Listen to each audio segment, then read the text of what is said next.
Correctly with the correct amount.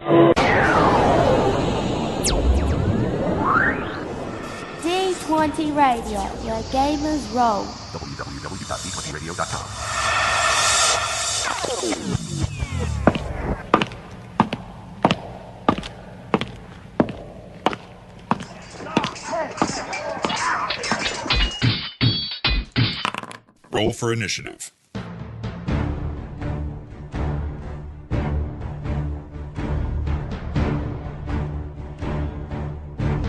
Greetings, Gamer Nation, and welcome back to the Roll for Initiative podcast. Your hosts are back this week, DM Vince and DM Jason.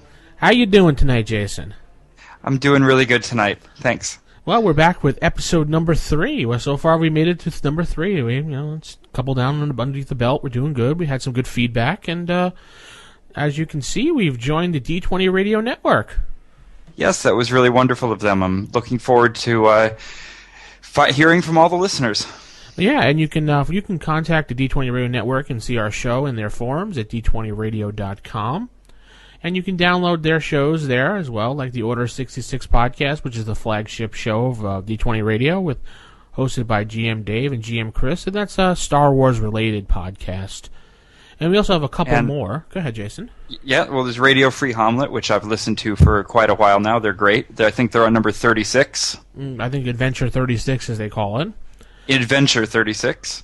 And we have The Power Source, which is another podcast that's a D&D 4th edition podcast. And they're, I think, at Adventure number 9 or episode number 9 at this point. Yeah, I'm a big fan of that show. I don't play the edition that much, but I enjoy the show anyway. It's just great. Well, great production, really fun hosts. Great hosts, both shows. Great hosts, great productions, and it's good just to, there's still D&D, so it's just something nice to listen to on your iPod, your Zune, or whatever. Yeah, you told me somebody said something nice about they don't plan to play first edition, but they're going to listen to the show. So hey, that's great. Yeah, we did get some feedback on the forums from one of the users, BuzzXF, and he did say that we did do a great podcast, and he may not play, but he will listen, and we appreciate the listener and fandom. So yeah, thank you, Buzz. I'm glad to know we can be entertaining. And if you do want to contact us with any gripes or concerns, or you just want to leave a little hello, you can send us an MP3 file, or you can just send us a general email at rfistaff@gmail.com. What's that address again? rfistaff@gmail.com. Gmail.com, right. And come to our website at rfipodcast.com. Which you can see the latest information, and you can stream the show live just in case you have problems downloading it. So, see you there.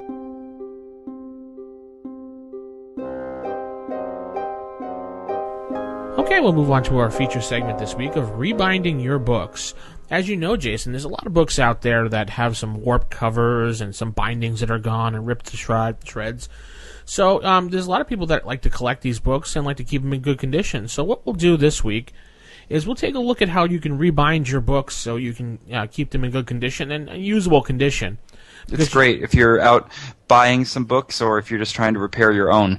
Because I know for myself, I'm not a collector, I'm a user of my stuff, and so my things get beat up, and I've got a first Deities and Demigods printing, the one with the Cthulhu mythos in it, and you're not going to go out and just pick up another one. They were forced to stop printing those after the first printing, so what are you going to do if it's all torn up? Well, you're going to follow these simple steps, and we'll post a link in our show notes and on our forums at d20radio.com or at dragonsfoot.org also as well, how to rebind your book. So what you're going to need here, the first thing you're going to need is some plastic glue. Now, I really can't recommend a site to get it because the prices vary from site to site, and sometimes they go up and down. Amazon... Can you explain what it is, though? Because I don't know what plastic glue is. It's plastic glue is like a white glue similar to Elmer's glue. It's flexible, and it's a permanent type glue that dries. It's a polyvinyl glue. Okay, so we'll go in the show notes and we'll find at least some brands of it. You could mostly find them at art supply stores, but I'm pretty sure you can grab it off Amazon, and I'm sure Staples probably carries it because they have a lot of bookbinding accessories. That makes sense. What are we going to need next? A pair of sharp scissors and a single stitched binder tape, which is a special type of tape used to hold the binding together. It's a clear tape. So we're going to need that. And then we're going to need a bone folder. A what? It's called a bone folder. Yeah. I'm not finding this at Staples, am I? Probably no. Actually, you might find this at Staples because there's a lot of bookbinding accessories there. I mean, if not, they could probably order it from you. Basically, what this is going to do, you know that little crease in the binding that's kind of like an old, how do you explain that? A moon-shaped upside down that gives you that little gouge in the middle there, kind of like the blood groove of a knife. The best way I could describe it. Are you talking about the outside of the book? Yeah, the outside of the book. Okay, so along the cover, over by the spine? Yeah, you know that little groove that's there? Yes. Well, that's what this would do. This would smooth the tape out and put that groove back in it. And we need some heavy waxed thread. So you can pretty much put the book together with the threading. A sharp needle for that thread. Mm-hmm. And we're going to need some carpenter's rubber bands or a book press. A lot of people don't have a book press because that's probably hundreds of dollars. Right, but there's probably other things you could use instead of that. My suggestion, which I've used, is a workman bench grip, a vise. That makes sense. Take two pieces of wood equal the size of the book, a little bit bigger. Put it one side in there, and you put the book in there, and you tie it, and you spin it nice and tight, but not enough that it's going to make a mark in the book. Right. Okay, so Jason, what's step one? Okay, so step one that I'm looking at here is have a workplace. So already, as a person who lives in Manhattan, that's a little bit of an issue. But okay, so you get a good, well lit table. You get all set up, and the first thing it's telling us to do is to get the signatures back together. So signatures are when a book is printed. I'm assuming here because I used to do magazine printing. I've never done book printing, but the signatures are the sections that are individually connected, and then all of those are put together. So you don't just have all of the pages folded in one place. You have a whole lot of little ones. So the first thing is that those have to be fixed individually if it's an issue. Okay, you have to, and you put those all together. And once we do that, we're going to fold the ends of the signature and make sure they're sewn together as one big book, sort of say. So just imagine the whole book without the cover binding on it right now. Yeah, and I'm looking at a picture here. It makes sense. I see what they're doing. It's, like you say, it's the book without the cover. You got to thread it back together. Now we're going to want to use our plastic glue and put it on the spine edge where the of the signatures, so we can make sure it's all stuck together. And we're going to put a single stitch binding tape equal to the height of the book on the end there. And there's a little picture here that shows how to do that. And then we're going to... there's where our sharp scissors come into play. Yeah, okay. You're going to have to try to cut it to the length of the book, and there's another picture for that. We'll have to give you the link of this, because the pictures show a lot more than us describing it. So this is where the glue comes in, because we got to get that cover back onto the book. And I guess there's some things you might be able to do, depending on how bad the cover is.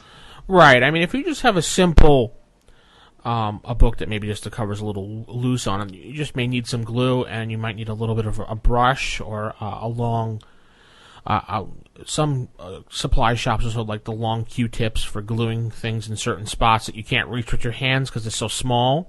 Mm-hmm. You would use the glue, and you can just stick it inside the binding and glue up that, and then you would push it back together in the press or your grip or your vise, and that would probably fix your book. And they also said if the pages, you know how sometimes when you open up the front page, the binding is loose inside, as in like the first page that's on the cover. Yeah. You can also use this glue inside there as well to push that page back down. Sometimes they do suggest sewing with the wax thread, but I've never used that method at all. So, well, I mean, it sounds a little time-consuming, but not that difficult. Right, and they go through this whole process, and they show you how to put the book together, and they show you gluing and using the bone edge just to get the spine just right in the last few steps, and then they tell you how to apply the rubber bands around it and put it in the book press. Now, you can leave it there overnight and return it to the morning, and it should be just good as new. Now, what are these rubber bands doing? I'm looking for that. The rubber bands go over the book just to hold everything in place, that's all. Oh, okay.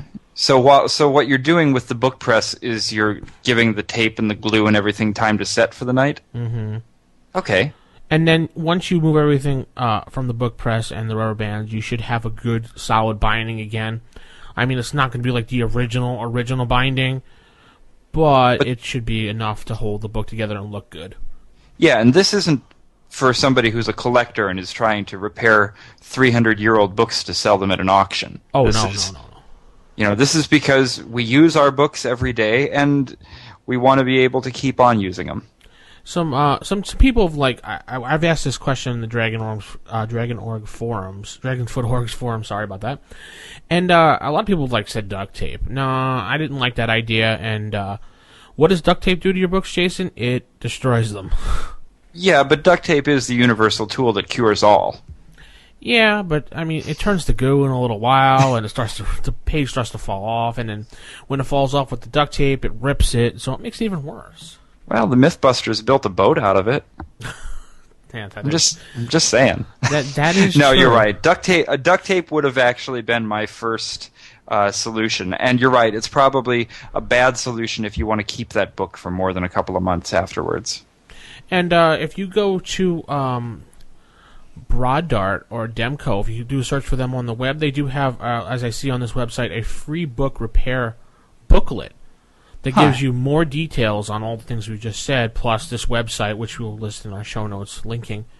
I would definitely get that. Oh, yeah. I think the other thing that looks pretty fun about this is that if you have a book that's a little tatty, and Player's Handbooks, Dungeon Master's Guides are still pretty easy to come by. You're not going to spend a lot on them. So I think you could kind of have fun making your own covers.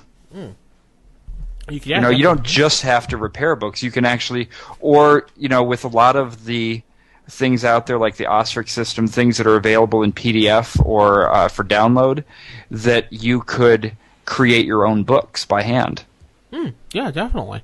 Which would be a lot of fun. It'd be a lot of fun to make your own, just make up a book of just the treasure charts, for example, in the back of the book, and just call it the Book of Treasure, and you have your own quick reference guide there with your own picture on. I think that'd be kind of cool. Actually, I could really use something like this because I've been sitting around trying to figure out exactly what tables I need to have at the ready all the time so that I don't have the game like I usually do where I have books spread everywhere and I'm flipping through notebooks quickly trying to find stuff. My plan so far was to just get a 3-ring binder and do that, but I'm going to try this out. If I can do it, if I can succeed, I'll come back and say on a future show, but I'm going to see if I can make a book. All right. Cool. Make a book and see what happens and let us know. Absolutely. And when it fails spectacularly, I'll put the pictures up so everybody can laugh at me. And we can always use a good laugh at your expense. That's the best kind. That's true.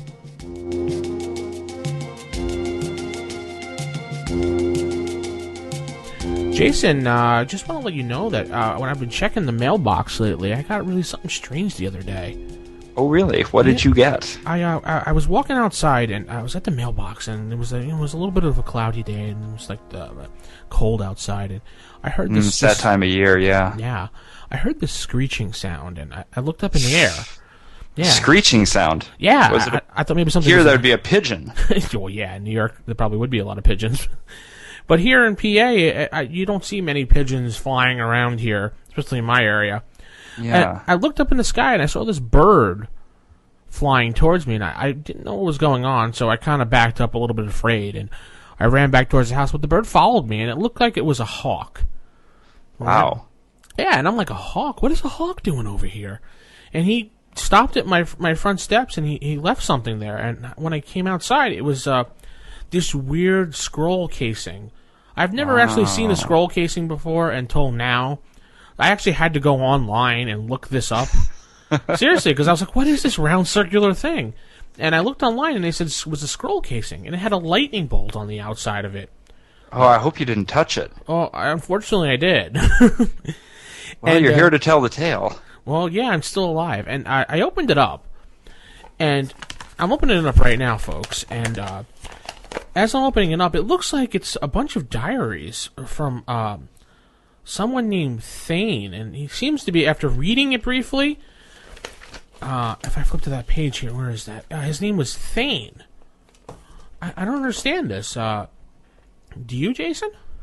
Maybe we could hear one of them and find out.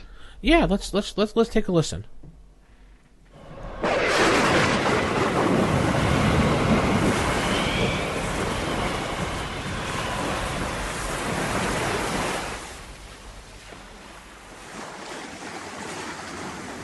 My eyes are open wide, but all I see is blackness. My lungs are full of water. I am not dead. Not yet. Heronius, relieve me of my fear, and in death, may I serve your ends, as I have tried so feebly in this life.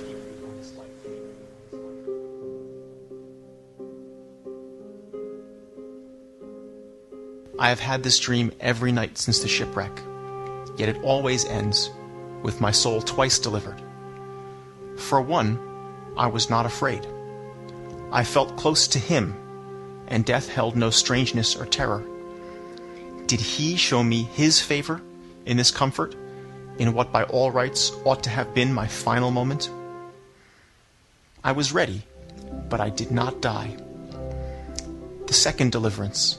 A strong hand pulled me onto the raft, no more than a piece of the wreck of the ship that would have borne us to our quest. Athanasius, never has the face of a friend and mentor been so welcome as when you drew me from the blackness. To follow you and serve Heronius as you did was my only ambition. Your prayers were not only sweet in the ear of Heronius, they were a guide to me.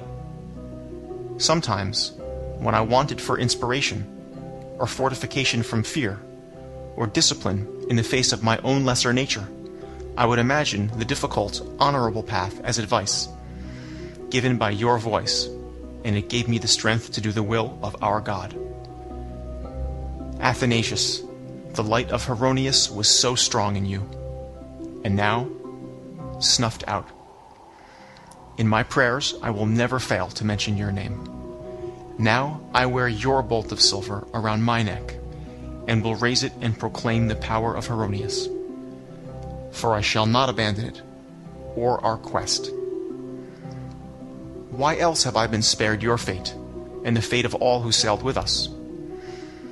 If I die in this quest, dare I beg your intercession with our God, that I lived to do his will, by following your most excellent example.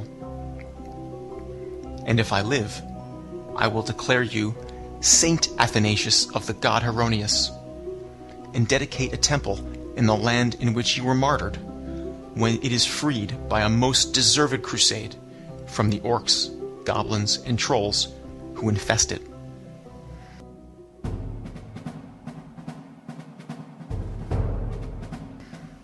For the shore on which we washed up was that of the Pomarge. Its people, those who remain, are slaves to the foul creatures that teem in its wastes. No man, elf, or dwarf would set foot willingly in that cursed land.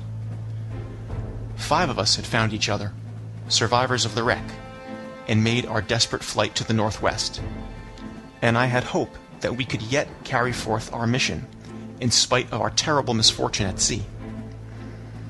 Besides Athanasius and myself, there was a young wizard and 2 crusaders, all of whom had been part of our quest from the beginning. On our doomed ship, the rest were scribes en route to the city of Greyhawk, some commoners, and others unknown to me. I do not see how any of them could have survived. In fact, I am quite sure I am the last.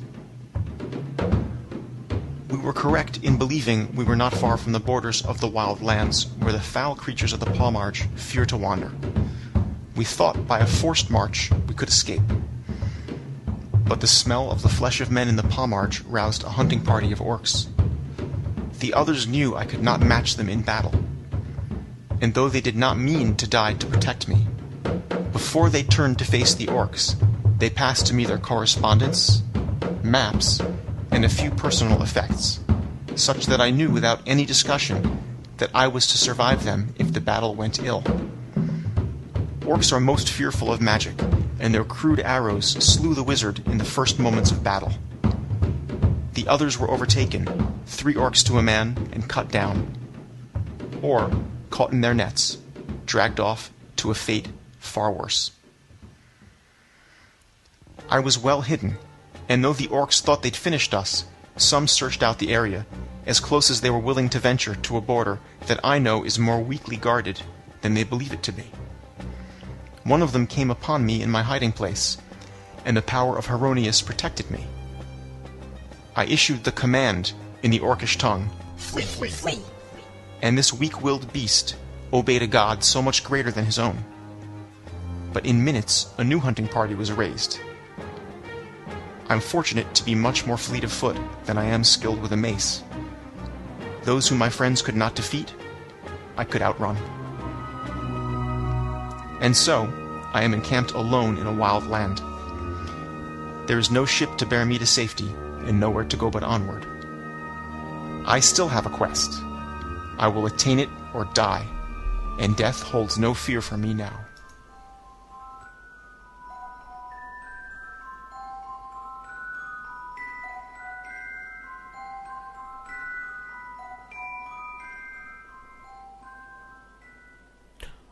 Whoa. Well, Wow. that is quite a letter.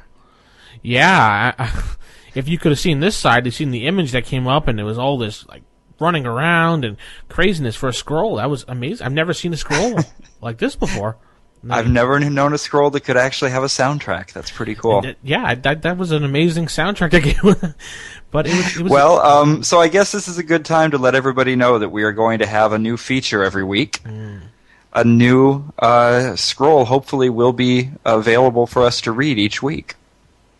Yeah, we should have something each week because we have a whole bunch here. It's just amazing if you look at these things. I'm pulling them out here and looking. We got tons of them, but you're just going to have to wait to each show to hear them. So that was the first time that we've heard now from the Cleric Thane. Hopefully, we'll hear from him again, and hopefully he survived. I mean, that was interesting how the orcs attacked the wizard when he was casting a spell. I mean, that was smart of them. Orcs, they're not the brightest when it comes to math and science or the arts or civilization or daily showers and washing themselves, but when it comes to fighting, they know who to go after first. Obviously, yeah, because they took down that wizard 1, 2, 3. That's the thing. In the first edition AD&D, you want to make sure when you are going up against a magic user or a spellcaster of any type, if you interrupt them, that spell's not going to go off. So they were very smart to spot the magic user, and obviously the party wasn't protecting their spellcaster well enough at that point. No, and you always know you should protect your spellcaster because once he's down, there goes your powerful spells. Very much, very much. There's a lot they can be doing while they're back there, but if they've been slain, it's not very much. So I noticed also that he was on the peninsula of the Pomarge, which of course is in Greyhawk. Something I'm still kind of learning about, honestly. We've played campaigns in Greyhawk before, but this is the first time that I've really tried to take a campaign through it properly and completely, so I'm really starting to learn some of these things myself.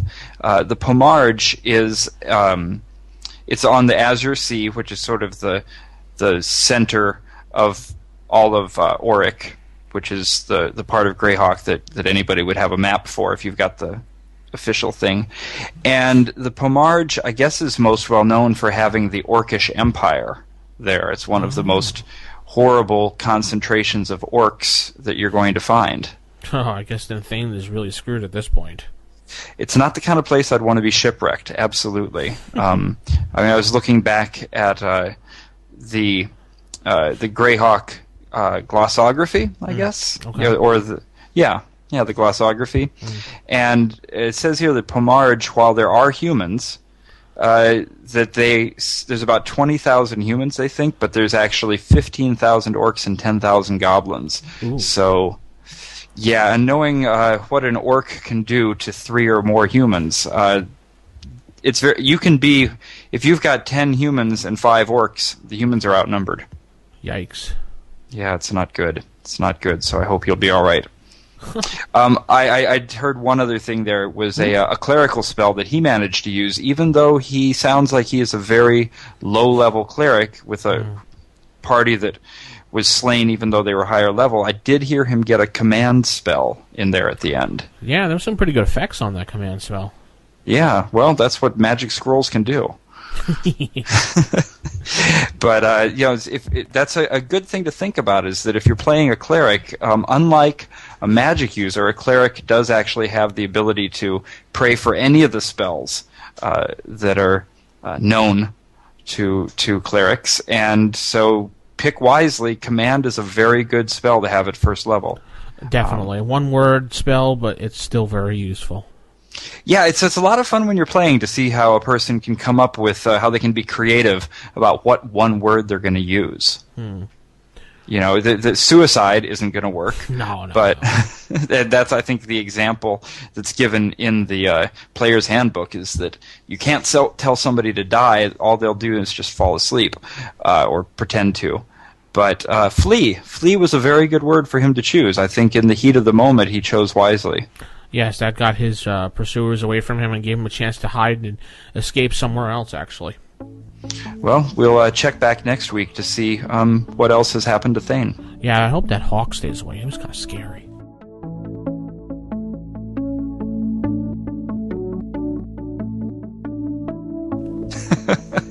Well, let's move into the Creature Feature Theater this week. Hey, I didn't screw it up this time, did I? Excellent. And what are we looking at this week? Is going to be our Beholder. Yeah, this is a really classic one. It was the first article that I think I ever read myself. When I first in Dragon magazine, first one of these, when I first subscribed to Dragon was around 83 or so. Okay. And this article appeared back in August of 83 called The Ecology of the Beholder. And which one was that?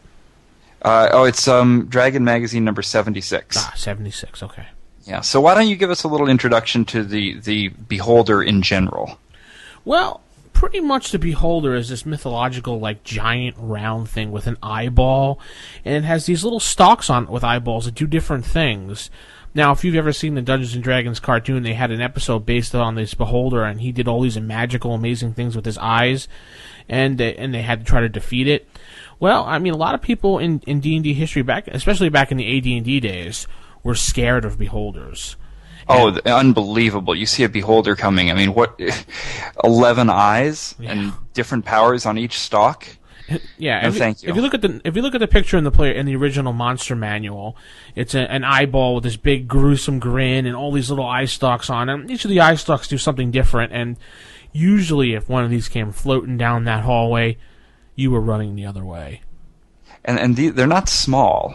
These, it's interesting in the Ecology of the Beholder. This was by Ed Greenwood and Roger E. Moore, and I consider things by them to be fairly canonical. But one of the things that's described in this article is written from the point of view of a sage with his pupils, talking about the dreaded eye tyrants. Okay, is what they call them. I don't think they even call them the Beholders during the conversation, although obviously the article's called The Beholder. And they talk of the dreaded eye tyrant that can be the height of a man. So this is a huge sphere, could be 6 feet in diameter. I mean, it's massive. And it comes floating at you with these eyeballs. What are the different? So there's 10 stalks on the eye stalks, and then one huge eye in the center. What do the 10 different eyes do? I don't have all of them here. If you turn open the Monster Manual to page 10, it'll show you the Beholder. But in case you want to read along with us, but I'll go a quick rundown here. We have Eye Stalk 1 that'll charm. It's a charm person spell. We have Eye Stalk 2. Already bad news. Yeah. Number 2 will charm a monster spell. And then 3 is a sleep spell, which is bad news in itself. Yeah, I mean, the sleep spell is one of the things that a low-level magic user relies on the most for themselves, and if a low-level magic user can use it to some effect, imagine what a huge, powerful monster like this can do. Another one of its stock is has a telekinesis ability, which can do 2,500 gold pieces in weight So that's about 250 pounds. Yeah, to move things around. That's pretty scary in itself, too. Imagine picking up a big giant rock and crushing you while you put you to sleep. Well, I mean, could the Beholder then pick up the party members? Yeah, it could. Oh, gee. Oh, my. Oh, yeah. No. You don't want to run into this already. And how many eye stalks are you through so far? 4. 4. Oh, okay. Keep going. And then we have, which is kind of scary in itself, turn flesh to stone. Ray. All right. Not Okay. that, So far, I've been charmed into staying in place. A monster's been charmed into coming at me. Maybe I've resisted the sleep spell, but I've been lifted into the air, and now I'm going to be turned to stone. Yeah. And then it gets worse. He has a chance to disintegrate you with one of its other eye stalks. Because Disintegrate Ray was the next one. Clearly, you do not rush this head on. Okay, keep going. And then we have a fear one. It's the same effect as... He doesn't need that. He doesn't need the fear. I've already got the fear. He doesn't need it. Okay, sure, he's got fear. It is the same as the wand ability. So, and then after that, in case he wants to chase you, he can cast a slow spell on you, so you can, savor the chase. Mm-hmm.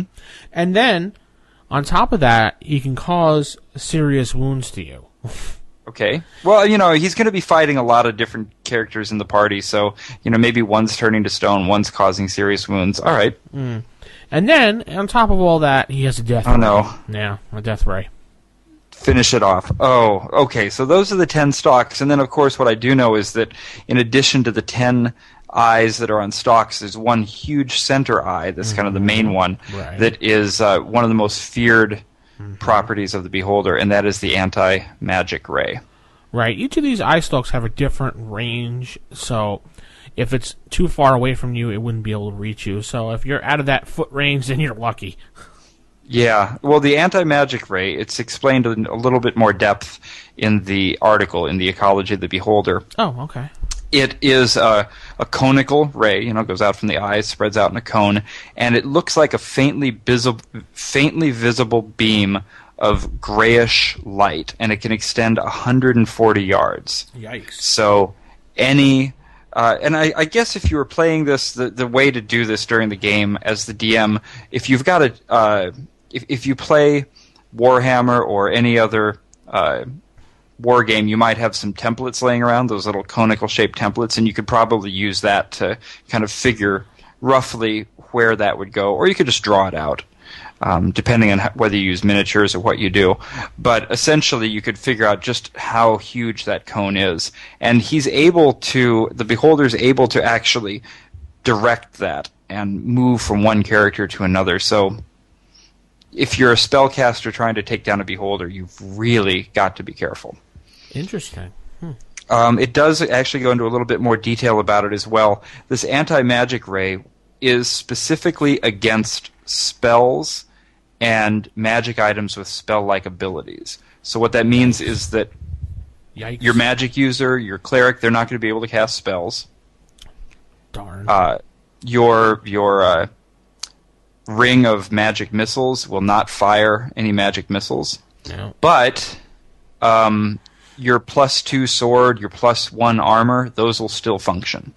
Right, yeah, because they're more of a protective magical thing as opposed to an offensive.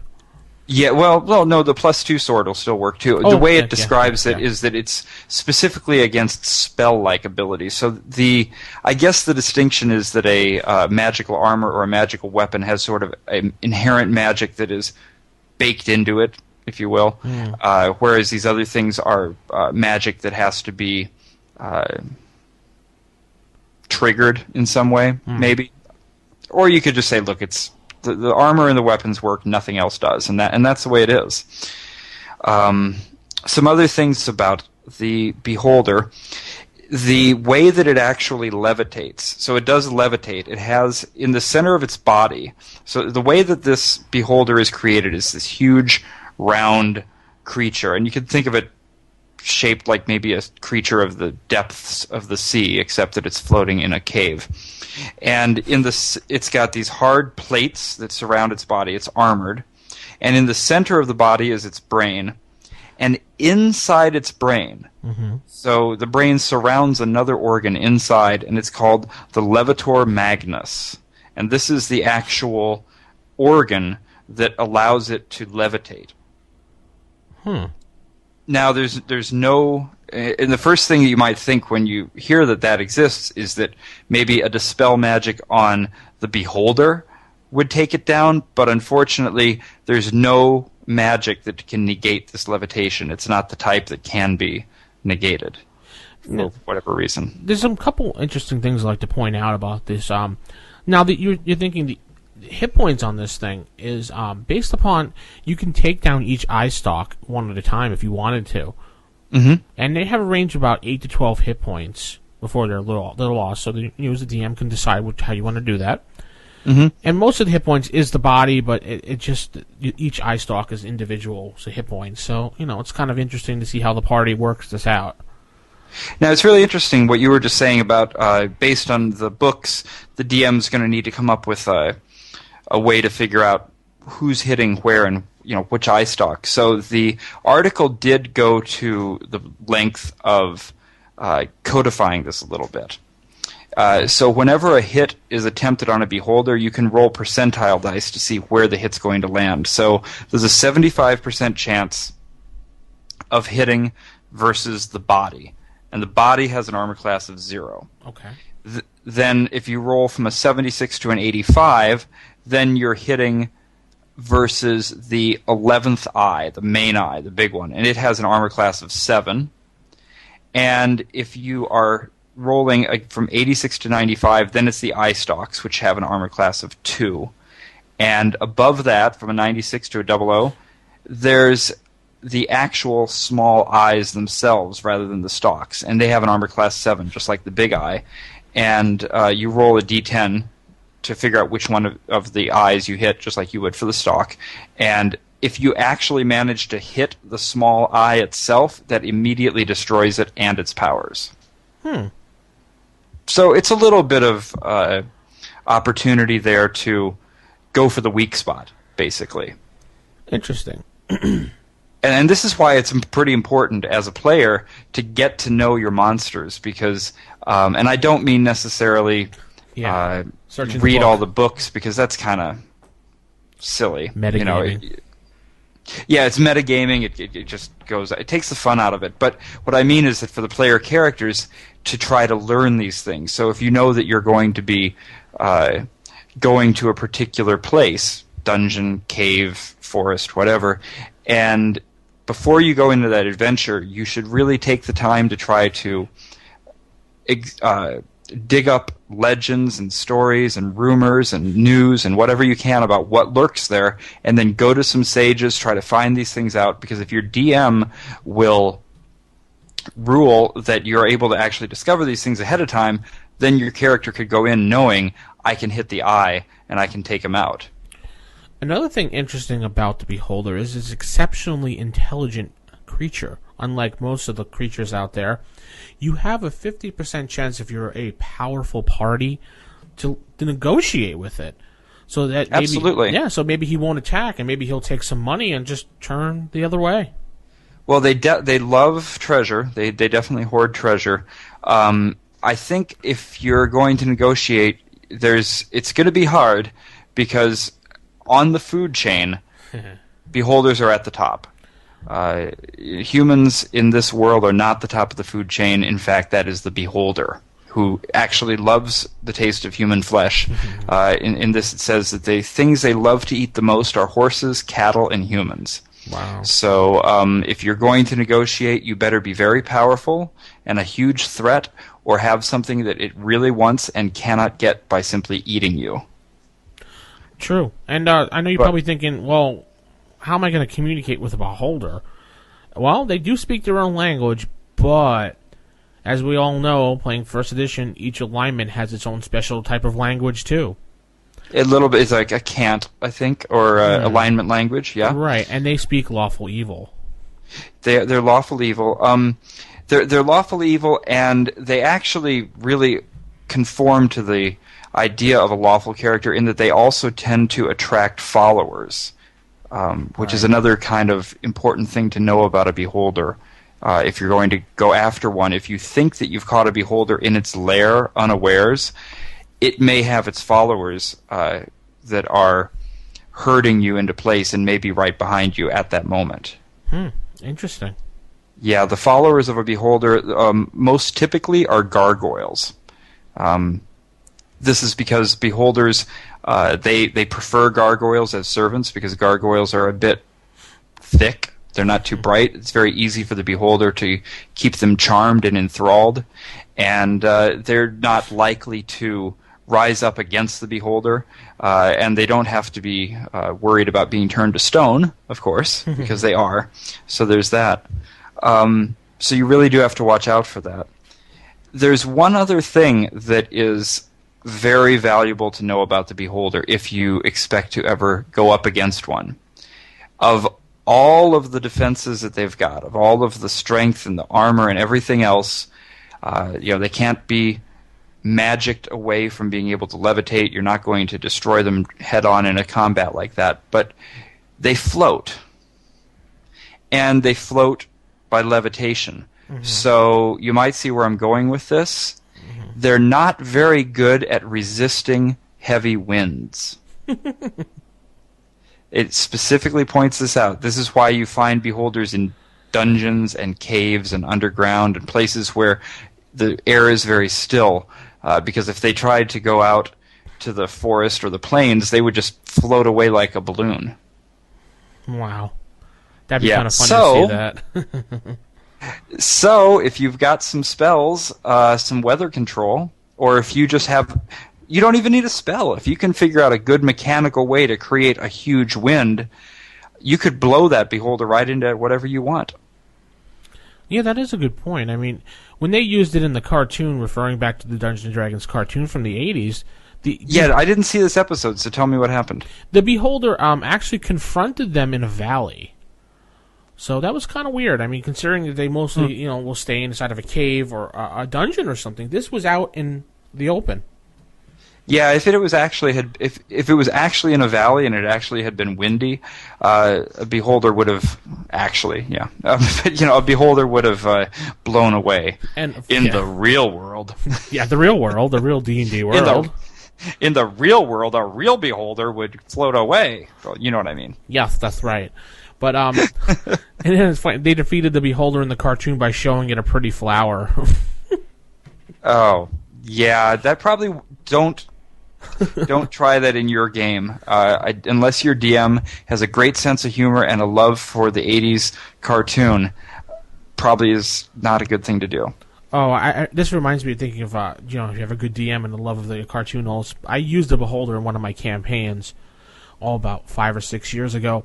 We were playing, and I had these characters trapped in this little village, and they were facing up against a god because they annoyed him.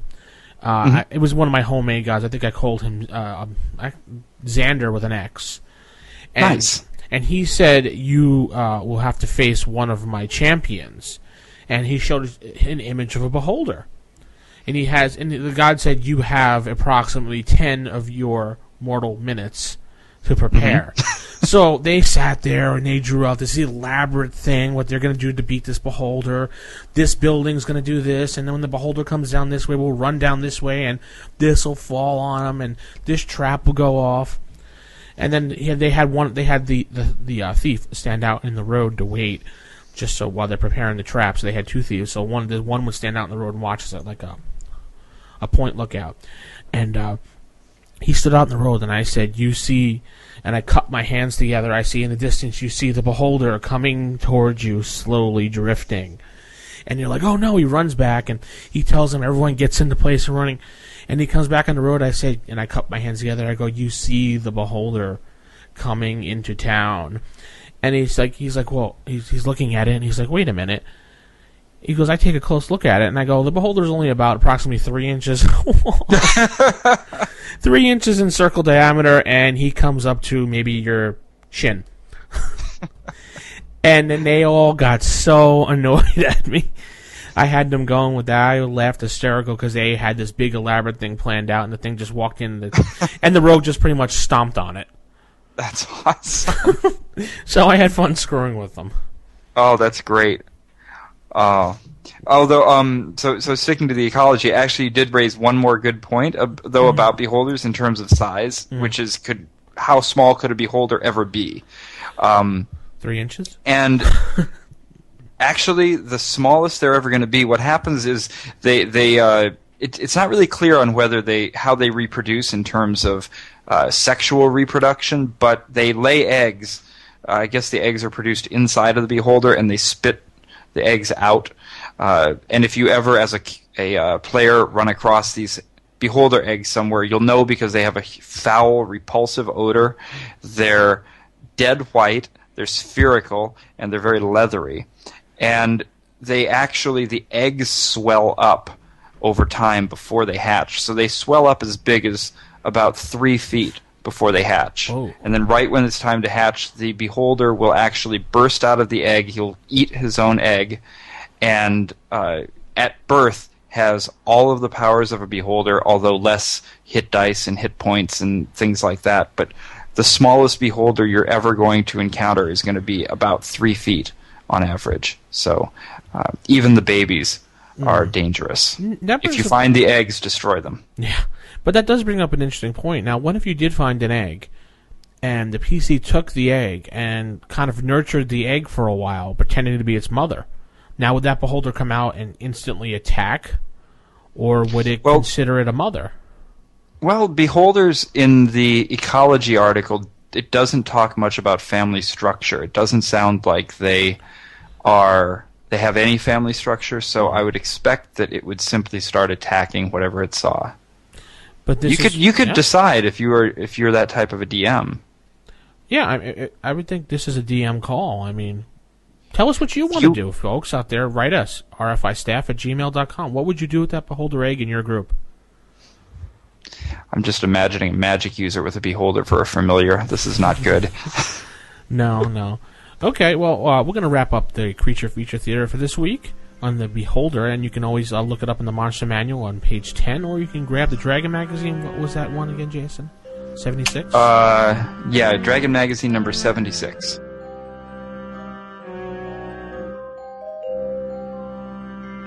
Okay, let's move into playing tips. Let's talk about alignment now. Jason, Okay, tell us a little about alignment. Yeah, so alignment. This is one of the things that new players to AD&D sometimes have a difficult time getting a grasp on, because it can be very different from one system to another. It's been present in every system from the first Dungeons and Dragons basic, original wood grain box all the way up through the Wizards of the Coast version that they make today. But in first edition, it's got its own special flavor. The point of having alignment is to give some kind of structure to the different character classes, what they're allowed to do, what they're not allowed to do. And so your paladin is your archetype of lawful good. They will always do exactly what is necessary at all times for the betterment of everybody, and they will make sure that all of the rules are followed, etc. Chaotic good is somebody that is also going to watch out for everyone and make sure that the welfare of others is always considered, is first thing they think of, but they're going to do it in a Robin Hood kind of way, in a very and so rangers, Robin Hood being sort of an archetypical ranger type, unless you want to consider him a thief, would be a perfect example of a character that'd be good to play as a chaotic good character. I never really thought of Robin Hood as a chaotic good character. I would say, just in the sense that he makes his living breaking laws, but does so for a good cause. That's kind of why I'd put him there. I honestly put Robin Hood as more of a neutral good character. Yeah, that's true. I mean, because he does have a lot of he has his own laws routine and his own order, but it's not the same as society. That's true. And that's a good point for us to talk about neutrality, because that's the most difficult thing, I think, to play in the game, is that neutrality is often played as do whatever you want. Well, I wouldn't go that far, but yeah. I see a lot of players say, well, I'm neutral so I can be evil one day and good the next, but No. It's not really like that so much. And in the game, the one character class that always has to be neutral is the druid. Yeah, true. because the druid is existing in harmony with nature, ensuring the balance of all things, and so for that reason, neutrality is important to them. So just if you are a cleric that has a lawful good deity, you're going to be required to do things that advance the cause of lawfulness and the wealth of everyone. And if you have a neutral deity, just as much, that deity is going to watch to see if your cleric has been straying too far from the path and trying to help the good or the evil side of society too much. Now, I always have a problem with my players picking like neutral, and later named true neutral, and I believe in 2nd edition. I think it might have even been called true neutral in the 1st edition. Yeah, okay. I just always named it just neutral. But I've always had problem with players playing that alignment, thinking they can get away with everything, so I actually have restricted that alignment from use. Really? Because I have such a hard time, and then there's another alignment that we get into in a few minutes that some players always pick, and then I can't stand because they don't know how to play it right, is chaotic neutral. But we'll get into that in a minute. Yeah, because chaotic neutral, it goes back to that idea of whether chaotic is more naturally aligned with good or evil, which of course it's not more naturally aligned with anything, but it causes people to feel that perhaps that they're on that side of the fence. And I agree with you. It would concern me to see somebody playing a chaotic neutral character because of what they might decide to do with that. Well, how I handle it in my group, since my players are such good players and they like to pick chaotic neutral, what I do to them is I ask them for their tendency. Okay, what does that mean? Tendency meaning chaotic neutral characters do have tendencies to lean certain ways, such as good or evil. So I want to know what your tendencies are. You pick it when you make the character, and that would make them chaotic neutral, but they tend to do good things more than bad things. I think chaotic neutral is one of those... it's an alignment that, to me, exists almost because there's a spot for it on the chart, not because it's really easy to understand. Well, that's just my take on that. How do you handle your chaotic neutral characters? Well, generally I don't encourage players to play neutral characters with regards to good versus evil, because I definitely don't have players playing evil characters in the campaigns, not because I have any moral issues with it, because it's a game. So from a morality issue, go ahead and play the most evil character you want. But the game itself isn't really set up to work well for evil characters. There's a lot you can do to make it that way, and there's certainly tons of really inventive and creative things that people have done with evil characters and had a lot of fun with them. But if you're playing more or less by the book and you want to keep your setup a little bit easier, you're going to have a hard time if it's an evil party. And a neutral party is going to be only slightly better than that, in terms of being able to create appropriate adventures for them, etc. So I encourage my players to have some type of a good character. If they are going to go for neutral, I actually think true neutral is appropriate, because it becomes interesting to see if a person can roleplay that well enough, to see if they can find a way to believe in the balance of life and nature and everything else, and do so in a way that fits within the game. But if they start attaching chaotic or lawful to the neutral, all of a sudden the nuances and the subtlety get in there so much that I think we're kind of leaving the game and getting into a philosophy class that makes it a little bit harder for me to have fun with.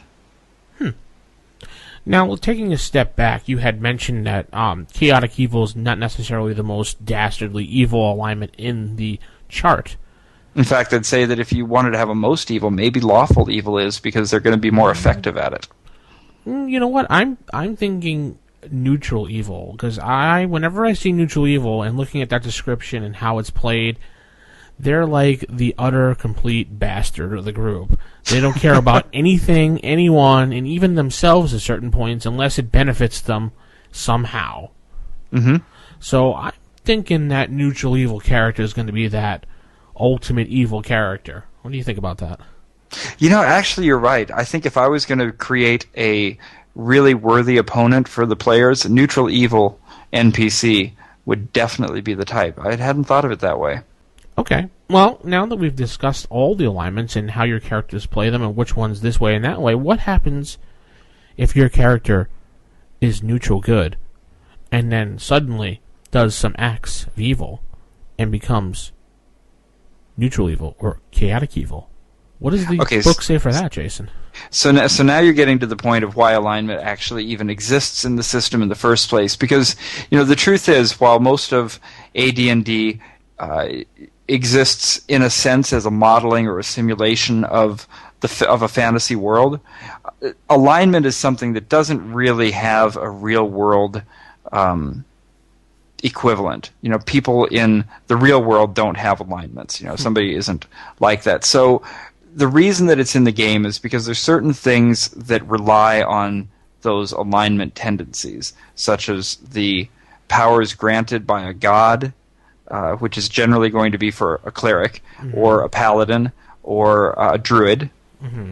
And there's other things, but I think that's a good one to focus on first, because a cleric, and a paladin as well, gets their spells directly from a deity. And the reason that a cleric has spells in the game is so that they can do the work of their god. Right. So if they're out there doing something else, if this is, as you said, a neutral good cleric, and suddenly that cleric shifts to the ways of evil to the point where a DM can say, you've been acting completely different from what your alignment says for some time now, that's when the god is going to come in and take a series of measures. It might start out with denying some spells. It may involve being sent on a quest, if they're a paladin, to say you've strayed. Well, a paladin's going to be lawful good, but you've strayed from your alignment in some way. You have to make penance for it. If it continues, it's quite likely that that deity is simply going to abandon that character, meaning that they're no longer going to be blessed by their god. They're no longer going to get any spells above second level or third level. I think second level. I believe so. Yeah, because I think it's anything above second level that is actually granted on a proactive basis. And they're going to have to find a new deity to worship if they ever want to get higher level spells again. And the other gods, when they see this cleric coming that was not true to their alignment, it's kind of like coming to the bank with a bad credit rating. They might take you in, but it's going to be on a probationary sense. And if you have a character who's jumping from alignment to alignment to alignment, their gods are not going to put up with that, and they'll probably never find one that they can follow. And at that point, you've effectively rendered that character pointless as a cleric. Okay, well, there we have our in-character effect on what happens. Now, what about the out-of-character effect, or the actual penalty on the character itself as far as the sheet is concerned? Have you done anything to your characters by penalizing them otherwise? Well, we've had players go off alignment a bit, but I've never actually penalized anybody to that point, because everybody I've ever played with is in it for fun, and they want to follow the restrictions that are in there because it's part of the game, and insisting on constantly playing against their alignment would be, I'm not going to say it's cheating, because it's not cheating, but it's that type of a thing where you're really not making it fun for yourself either, so I haven't really encountered that. The closest thing I can think of is having a character that actually played maybe too close to his alignment. There was a paladin in our game who, I'll say that he kind of he maybe hadn't read the article, the famous Dragon Magazine article called "Good Isn't Stupid." Oh, jeez. And he would rush against any monster. He would refuse to kill monsters that actually needed to be. He basically was making it got kind of fun for a while, because the party got to the point where if something had to be done, they would sneak up behind the paladin and, like Mr. T on the A-Team, they would just knock him out. That brings up... And it was great. It so upset the guy that was playing it. He actually got mad in real life. I thought he was going to get up and go home. I think that's a new alignment that has been created over the years from players, and it does fall into the lawful, but it's called lawful stupid. Yeah, I think that's an alignment that ought to be in the book, and if somebody writes an article on that, I'll read it on the air, because that should be a new alignment. Okay, well, I've seen certain DMs to certain players that are just like, there's so many times that a DM can warn a player, and there's so much you can do at a point that, come on, you're ruining the fun in the game for other players. You're screwing up everything. So I've seen DMs take experience away from characters. That's a good one. Taking experience points away is a very good punishment. It's appropriate. Yeah. Because one thing you should do if a person's really playing close to their alignment is award them experience points for really sticking to their alignment. Mm-hmm. It's a valuable part of the game. It can add a lot of flavor and fun to it. So if somebody plays that up and does something in order to stay chaotic good, deliberately does something a little bit surprising and random and free-spirited, even if they didn't feel like doing it that day because it's their character's alignment, hey, give them some experience points. They're in character. See, what I like to do with my group at the end of each session when I award experience points out, I like to have all my players decide who did the best role-playing of the night. And they all write it on a piece of paper, and they can't vote for themselves, obviously. And they, because people will do that. They'll hand it in, and the person that has the best vote in the group, I will award them an extra 200 experience points. That's a really good idea. I think that's something I want to introduce in my game because we talked a couple of weeks ago, I think it was, about role-playing and how, it's not necessary to go over the top with it, but it adds a lot of fun when a person does really do certain things that are in character. I like that idea. Yeah, it's a little extra bonus given by the whole consensus of the group. And so on the other side, like you say, you can take experience points away. You can do things such as not granting them the spells. If it's a character class that has specific alignment requirements, such as a ranger has to be good, a paladin has to be lawful good, an assassin has to be evil, etc., etc., they could just simply lose their class, so the assassin becomes no more than a thief now that they're not evil anymore. The ranger or the paladin simply become fighters.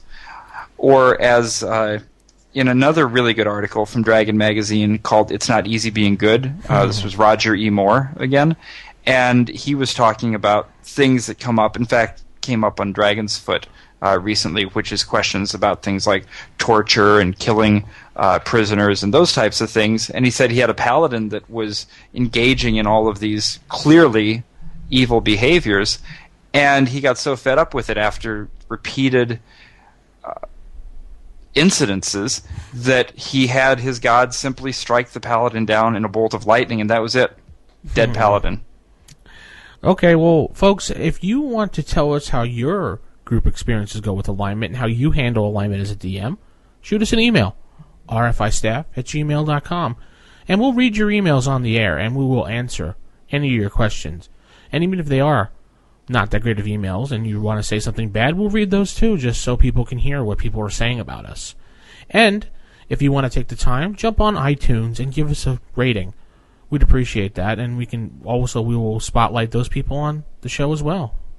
I think that's fair, Jason, right? Absolutely. We'll say nice things if you say nice things, and we'll probably say nice things if you say bad things too, because we're nice people.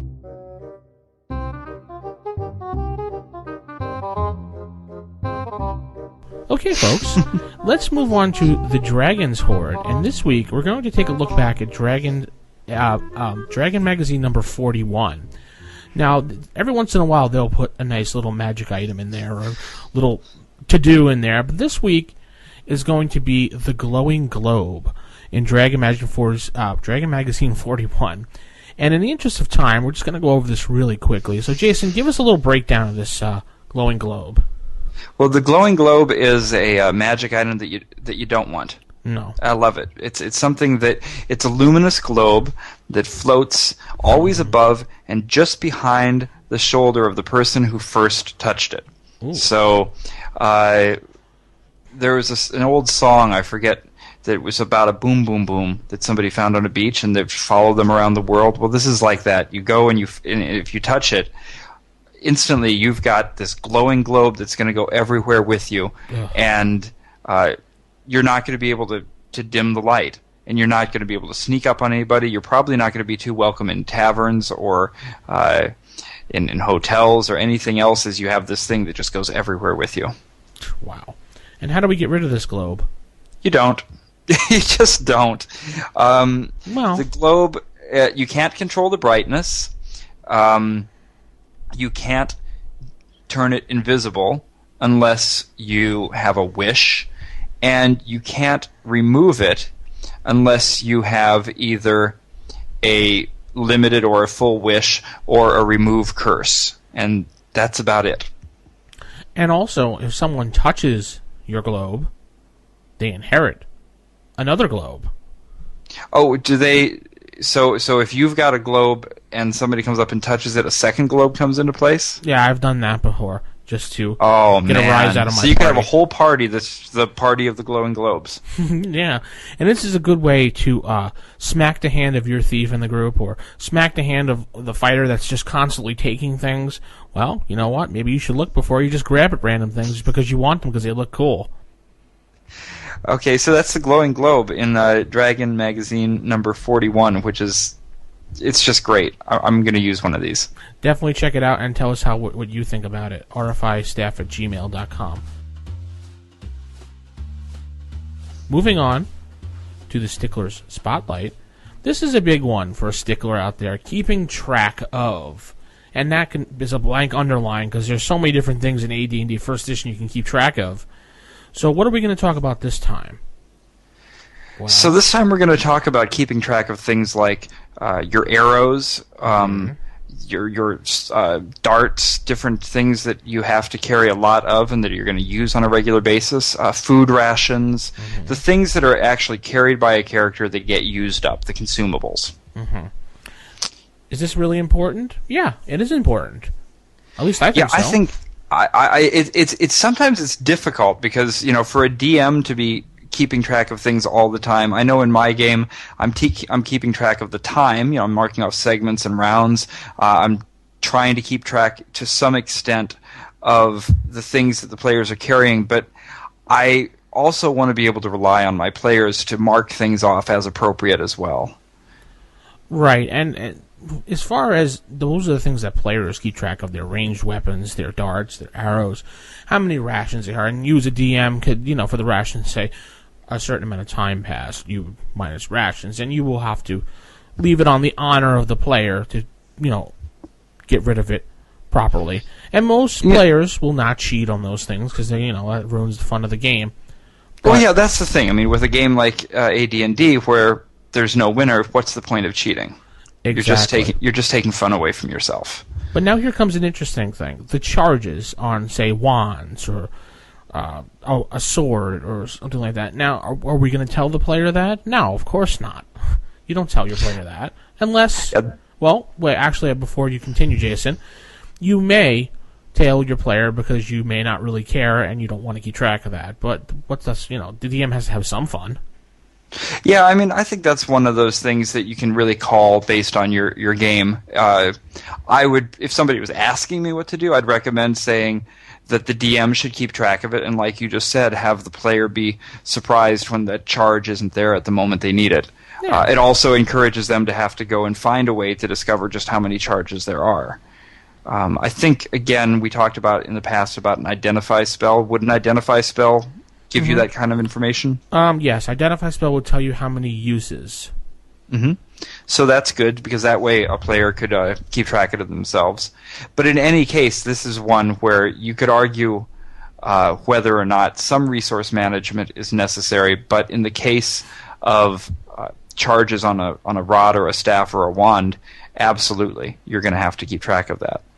Definitely, and on a DM side of this thing, if you're going to keep it a secret, it's so much fun when that player, like you said, goes to use it, and it's just like nothing happens, and they're like, oh, crap. I've relied on this weapon or this item for so long, and now it's gone. What do I do? Well, possibly get it recharged, maybe. Either that or hope they have, what are they, 1,000 League boots to get you out of there very quickly? That's right. In either case, tell us what you think and how you do it and how you handle your game, and we'll respond back. rfistaff@gmail.com. Let's step into the library. What do we have this week, Jason? So in the library this week, this isn't really going to be so much of a review as a what am I reading right now, because I'm only halfway through this book. But I didn't even know it existed until recently, because this predates me by a little bit. It's a book called Crag Keep by Andre Norton, and if you go on Amazon, you'll be able to find the second book that was written called Return to Crag Keep, but this one is a little bit harder to find. You can still probably pick it up used. We did talk a couple of weeks ago about a book of Arms and Armor, which I mentioned at the time was I had bought a used copy, right? And ooh. In fact, you can find that new. There is a new printing of that one, but this one, it's not the case. Oh, actually, interrupt you for a second. Someone in the D20 Radio forums, BuzzXF, did find a nice little link on Amazon for the exact book that you do have. And that's perfect. And he posted it up, and I placed it in our show notes on the D20 Radio forum. Perfect. So I hope people are picking that book up, because I'd love to be able to talk to somebody about it, and maybe they can tell me what page to turn to. Go on. So Crag Keep, this is what's notable about this book, is it was the first fictional work, the first book of fiction ever set in a Dungeons and Dragons universe, specifically in the world of Greyhawk. This author, Andre Norton, was a friend of Gary Gygax and was playing in Gary Gygax's personal gaming group back in the mid-'70s. And after doing that for a while, decided to write a piece of fiction based around the game. So I'm going to come right out and say it, that first of all, this is not a great work of literature. I'm enjoying it, but as fantasy authors go, this is not Robert Asprin or J.R.R. Tolkien or Fritz Lieber, but he's good. What I think is really good about this particular book is that it actually gives a lot of context and insight into what it would have been like to play with Gary Gygax in the 70s. Oh, cool. So the point of this book is that Crag Keep is in the book. Crag Keep is a miniatures company. They create miniatures. Crag Keep is the company that makes those. And at the beginning of the book, there's a group of people that are playing a miniatures war game. And again, if you keep in mind, this book came out in 77 or 78, something like that. So anybody reading it, that would have been a pretty unusual thing right there to hear about. And it uses a plot device that has since become a little bit of a cliche, but at the time was actually pretty fresh. And that plot device is the idea of players falling into a game. So kind of like Tron, you fall into the computer game. Well, in this, the players, they don't fall into it. What happens actually is that the characters that you first encounter is very, very quickly into the book after the real world people are there. You encounter a character named Milo Jagon and Nail Fangtooth, who are referred to as a swordsman and a berserker, respectively, who suddenly find themselves in a tavern where all good adventures start. But what's unusual is that each of them has a bracelet on their wrist around which are a set of dice. And they can't remove the bracelet, and they can't control the dice. And so you see where this is going. Those represent the dice that control their fates. And they quickly discover that they are not only themselves, these characters in this fantasy world, but they're also the characters in our world. And what's happening is that there is a evil force of some type that is trying to break down the wall between the worlds to do some horrible evil that I don't know because I'm only halfway through. But it's actually really fun, and we were talking earlier about alignment. Well, this was written, I guess, in the game that he was playing. There was only chaos and law, because the struggle in this book is between the forces of chaos and law. There's no chaotic evil or mention of anything like that. There's a lot of really familiar settings that anybody who knows Greyhawk will be familiar with. The Great Kingdom is in there. The Duchy of Meritz, Joff, Blackmer, Ernst, Holy Land. There's all of these different places are named. And I think it's really interesting in terms of just a book that you can read and kind of see how the game was played in the 70s, because it's the way that the characters are acting in this book. So it's well written. I mean, I don't want to overemphasize what I was saying before, because it is well written. It's just, if you're picking this up purely as a work of literature, you're probably not going to be there. But it's a book that is really worth picking up just for the historical value and to kind of transport yourself back in time to a game with Gary Gygax in 1978. Okay, cool.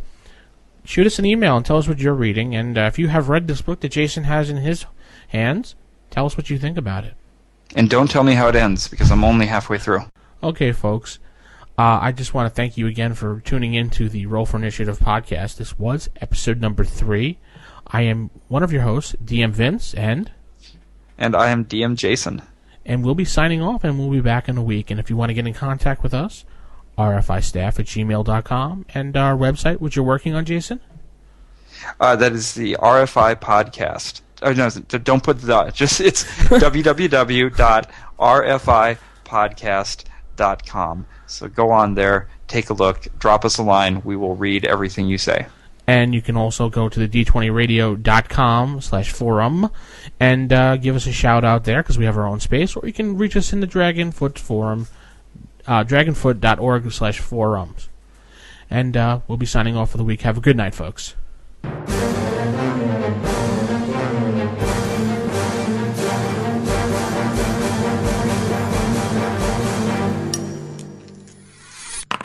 Roll for Initiative.